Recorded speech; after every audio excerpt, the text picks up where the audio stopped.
All right, so we're going to go straight into today's agenda, and we're going to speak through some of the things that have tripped me up throughout the years, and use some helpful hints and ways that you can look into Workday and let Workday, work for you and making sure that these things don't happen. And so we're looking at incorrect employee information. We're going to look at failure to reconcile your payroll records, W-2 reconciliation, missed deadlines, year-end best practices, and of course, Workday community helpful links. So we have a lot to go over, but I'm really excited to be here today with you doing this.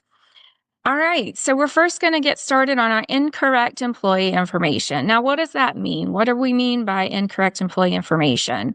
So there's examples here that I've provided of what that can look like, and that could be missing or wrong names. A lot of time, workers may have a preferred name that they would like to go by, but of course, we know that for IRS purposes and W-2 purposes, and then, pretty much whether you're in the US, Canada, UK, we need the legal name. So a lot of time that can cause issues and mismatches. And then also missing or wrong social security numbers or tax identification numbers. And I apologize, I set that to stop previewing.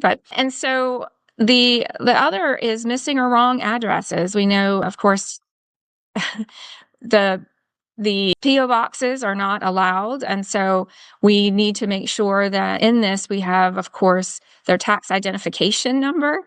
And we also need to make sure that we have their correct address, because a lot of times, especially if they are, workers that have terminated, if we don't have their correct address, it's not going to get to the actual worker for their tax filing. So what can we do? What are the tips that we can do to help make sure that the incorrect employee information does not become an issue or a problem for us? So what we can do is verify all employee details early and update any changes in status or exemption. So I suggest that we make this a periodic, and if not a periodic, then maybe a monthly practice to look for any of these issues. And there are, reports available in Workday that can help you do that. And I say periodic just because the sooner you find these things out, the better you'll be. It's very difficult, especially when you're going through your quarterly tax filing in the US, where you may have at that point a missing or incorrect social security number. That can lead to some issues there, but it especially leads to issues whenever you're at year end and trying to close out everything for the year. So there is this report that's called Payroll Information Audit. If you don't have this report, then this is something, reach out to me and I can definitely help you, obtain this report within your tenant. But what this payroll information audit provides is it provides the main pieces of data that are needed for your worker that are required when processing payroll. So you're going to see, okay, what is their social security? Is their social security number missing? What is their address? How is their name displayed? It shows you their legal name and preferred name. So you're able to see, okay, are they the same? Are they different? And so this is just so helpful. I like to look at this, especially every so often, in general, whenever we, need to make sure that the information that's in our system is correct, because we, again, don't want to wait till the end of the year and find out that we have issues with that. And moving on. So failure to reconcile payroll records. All right. So what this pretty much means is there's discrepancies between the payroll system totals and the tax filing, which lead to inaccurate W-2 reporting. And so I know with Workday, most of us, a third-party payroll activity, which is generally ADP or OSV, OneSource Virtual. And of course, when we're transmitting or everything after you have completed and settled your payrolls, there are tax reports that are then created on those various levels and systems.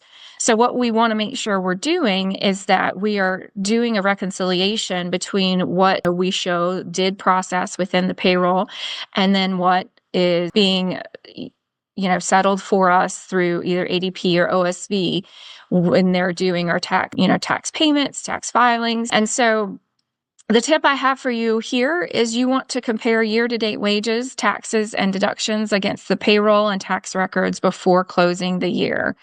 And this is something that honestly, in my experience, as a customer and even throughout my payroll career, it has been something that has been very, very helpful when I did a tax reconciliation per pay period. I'm a very firm believer that as long as we keep up with that reconciliation throughout the year, we're able to find things a lot sooner. We're able to, whatever changes that might need to be handled earlier. And then when it comes to, the end of the quarter or the end of the year, everything should be pretty much taken care of. And so it's not so stressful when you're trying to close out end of the year. And so what my recommendation would be is in the new year, make this a per pay period and quarterly practice. So you're going to want to compare your wages and taxes again against your payroll and your third-party tax reports. And so there are reports, of course, to utilize in doing this in Workday. And so the first report that I'll mention here is if you're doing this on a per pay period basis, there is a report called Tax Filing Periodic Data by Company. And this report will essentially your tax data, of course, by company, and it will detail out by each tax authority. So you'll be able to see, your federal withholding, your Medicare, your OASDI, Social Security, as well as your state and local taxes. You'll be able to see each of those detailed out with a total of the tax amount that was withheld, as well as the wages. And so the wages are very important as well because you're wanting to make sure that when you get to that W-2, that the correct wages are what is being, applied. And so when you're reconciling that, it's the taxable wages that we're looking at specifically. In these reports, especially the periodic data, you do have the option to add in if you want to see the quarter to date or year to date totals.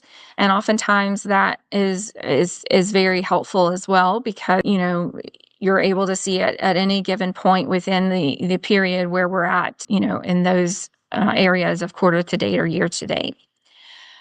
Whenever you're doing your periodic, of course, you're going to do this by quarter. So you would have a reconciliation that you're working towards by quarter. And so then when it does become the quarter end, you are then going to run that tax filing quarterly data by company. And you're going to balance with that to your records and making sure that as you've been going throughout the periodic data by company that you're now matching that quarterly data. So you're also going to take those totals for the quarterly data and you're going to match those to the quarterly reports from either ADP or OSV and making sure that, again, you're balancing everything before the quarterly tax filings, not only just at year end. What I also recommend that is ran is a really great report that will audit for negative wages or tax by worker. This is super helpful because if there was a particular type of adjustment that had been made and then, unrealized by you, that the wages went into the negative or the tax itself did, this is something that will prevent you from being able to close your quarter or even close your year. So this is very helpful. And if you don't want to do that per period, I do definitely suggest that you do that on a monthly basis at minimum. The last report that I also recommend as well is the View W-2 errors.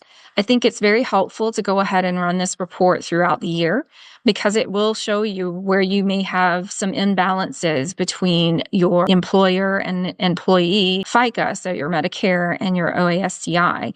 And that oftentimes is what the error, there's the mismatch between those, or where the tax, that amount that has been withheld does not match what the calculated tax amount should be for the year or that period of time. So this report's very helpful as well to, if not run periodic, that's understandable, but at least maybe monthly. So you can, get ahead of those. And that report also will show you as well if there's issues with Social Security numbers. So that's also, another way that you can verify and make sure that you have the right information and details that you need. All right. So that is our failure to reconcile the payroll records pretty much throughout the year. Next place here is a lack of W-2 reconciliation. And so this is a little bit different. So yes, what we're doing in the previous slide is we're reconciling all of the tax information throughout the year. So that's all of our taxes, all of our tax authorities, that's employer taxes, that's employee taxes, it's everything. What we're focusing on now is specifically everything that comes from that tax data that we've been collecting throughout the year and what actually makes it onto the W-2 reconciliation. So in skipping that reconciliation for W-2s, there are risks. You're risking IRS penalties, because, of course, if there are issues or things that are invalid or incorrect. Sometimes when you're making those corrections, there is a penalty and that's assessed in doing that.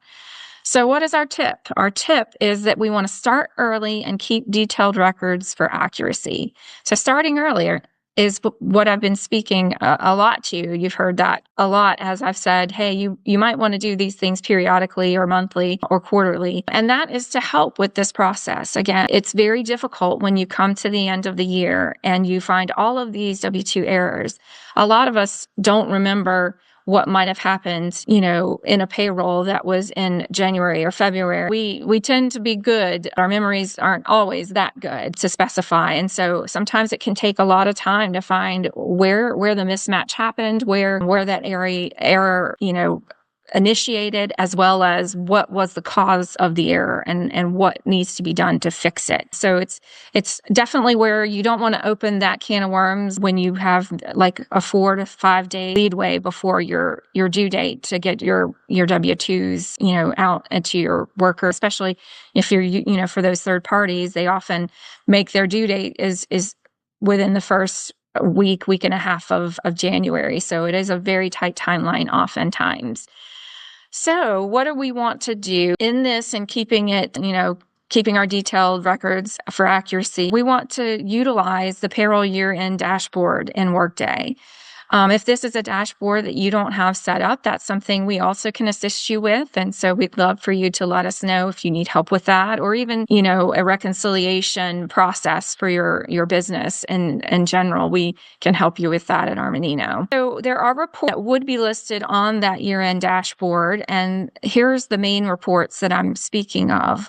But the dashboard itself, let me explain a little bit more about that. So what it will show is it will show you by company for that tax year what is expected to be processed. So like the count and how many. It gives you a lot of helpful information. So as you're going into the final processes, you're able to utilize the information there that'll be helpful in reconciling as well as finalizing everything to actually create those W-2s.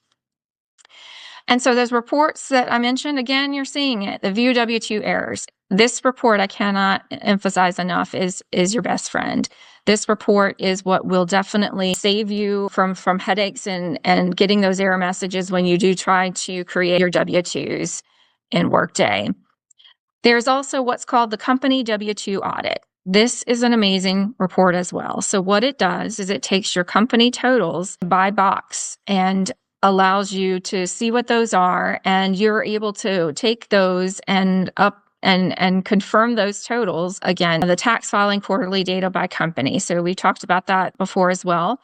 And so this one, whenever you are verifying and comparing that company W-2 audit to your quarterly data by company, you're wanting to specifically use the Q4 year-to-date totals for the tax year. So that's what you'll need to verify and make sure that everything has flowed into your W-2 the way it's expected to. Another report that will be helpful, because if you do find discrepancies, the W-2 preview allows you to kind of dig in a little bit further to figure out what worker may be, having those issues or that imbalance. And just with the tax filing quarterly data by company, as well as the tax filing periodic data by company, you can also run those for worker. There are reports that are essentially the same name, except instead of by company, it's by worker. So those reports help you get really far deep into the weeds and finding out exactly what is happening worker by worker, and you're able to then isolate where the exact imbalance is, and of course accordingly, and making whatever adjustments need to, and finding out where this all started.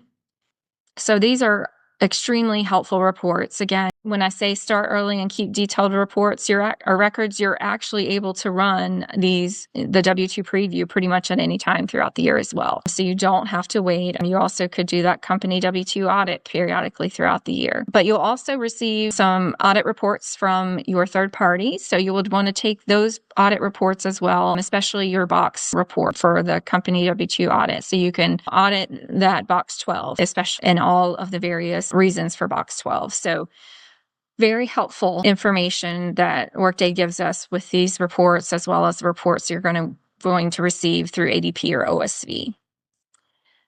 All right. And here is the one that we absolutely try to avoid at all costs, but there are occasions that it happens, but this is missed deadlines. So we all know that W-2s must be distributed and filed by January 31st, and late filings incur penalties up to $310 per form.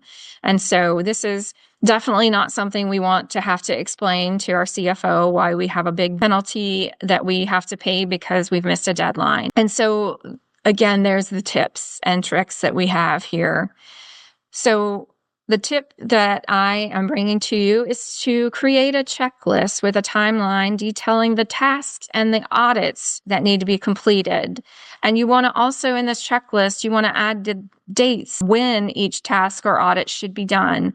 So that way your team stays organized. There is a checklist that Workday does provide. It's a Workday's year-end checklist from Community, but it doesn't necessarily provide all the audit points that you may want to look at when it comes to 401k or HSA and things such as that. That's where you would, in creating your checklist, you would add those in. So you could utilize the Workday year-end checklist as a good starting point, because there are good things in there that really keep your Workday tenant in line with what needs to occur at the year end as well. And so again, this is something you'll utilize, but then you'll add in whatever specific tasks and audits that your business utilizes throughout the year. So this is something that I know has kept me organized. And once you create a good checklist, it's something that you kind of add on to. And as you have lessons learned or unique situations that come up, I know I would put those on that checklist because I wanted to make sure that didn't happen again the following year. So a checklist is your best friend when it comes to year end as well. So here we are. So here are some year-end best practices. And this is more so related to Workday and things that you will find that's part of that Workday checklist as well. So every year there are tasks that we would need to do and steps we would need to take within the Workday tenant to make sure that we're going to start the new year off accurately and with everything that we would need. So the first one to speak on is your ledger year and periods. So this is whether you have Workday financials or not. This is something that needs to be done. So we need to make sure that the next ledger year and periods are created and open. So that way you're ready for your first payroll.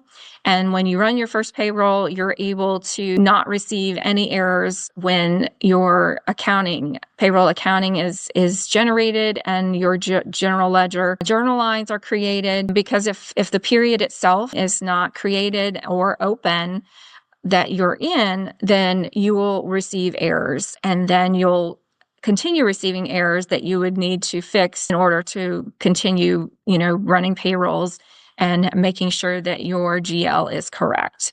So this is very important. Again, if you're unsure of what these steps are or need assistance in that, we're here to help as well.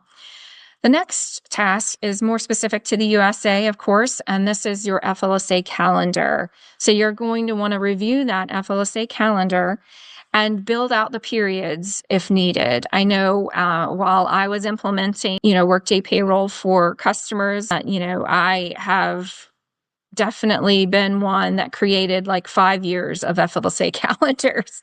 But not everyone does that. So if you're a year by year, or if you did, generate for 5 years and you're at the end of those 5 years, you always want to make sure that you're checking to make sure that your calendar is built and updated for the entire year, because this impacts overtime. And without this calendar, your overtime will not necessarily be able to calculate correctly, and you will see errors when you're doing payroll calculations. So it's a very important piece. The next item as well is also very important, because without a period schedule, you cannot process payroll. So for period schedules, you're going to want to make sure that your period schedules are built out for the upcoming year or years, if you create that as well in multiple years at a time. And you're also going to want to make sure you're reviewing those dates for holidays and verifying to make sure that there is not anything that's sitting out there on a holiday. I will add in something new that has recently come with the latest update, is that on your period schedule, you now have the opportunity to actually attach your company's holiday schedule to the period schedule. And what that does is it helps you with that. It helps to make sure that you don't have payment dates that are falling on holidays.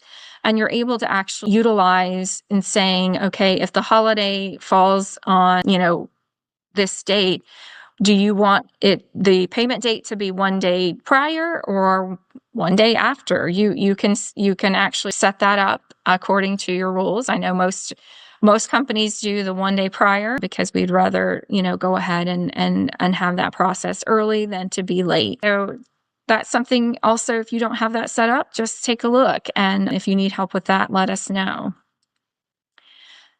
The next item kind of touches points with the period schedule as well, as that holiday calendar. You're going to want to make sure that as your holidays are provided, generally, sometimes it may be November, early December when your company provides you with those holidays, but you're going to want to make sure you're updating the holiday calendar for the new year and getting those in. This helps to make sure that people are paid for their holidays correctly, as well as, if you're connecting your holiday calendar to the period schedule, this is what also will help you on those payment dates. So those are very important. Now, there is a Workday community resource that I want to point out to you, and I've provided the link here as well. And so whenever this is shared out, there are going to be links that are going to be very helpful to you, and I know that you'll utilize them. But there is a link to a U.S. Payroll Year-End Support Knowledge Hub within Workday Community. This hub itself provides pretty much a lot of the things that I've gone over. It provides, FAQs, helpful material, the checklists. You've got access to that, and other pieces of instruction and information that you will need. So this is very, very helpful, and I wanted to make sure that I provided that to everyone as well. All right. So I promised as well that I wanted to provide you with Workday community helpful links. And so here are the various links that I have provided for you. So I wanted to, since I referenced that payroll year-end dashboard, there is actually a link to that within Community. So if you're unfamiliar with it, if you don't have it set up, this is definitely where you're able to go to Community and find out more about it, and also potentially, get that set up as well. We also have the U.S. Payroll Year-End Support Knowledge Hub I just spoke about. I have that link here as well on the same page. We have the Workday Payroll for U.S. Year-End Checklist. So I did want to provide that specific link as well for those that would like to go and utilize that if you aren't already.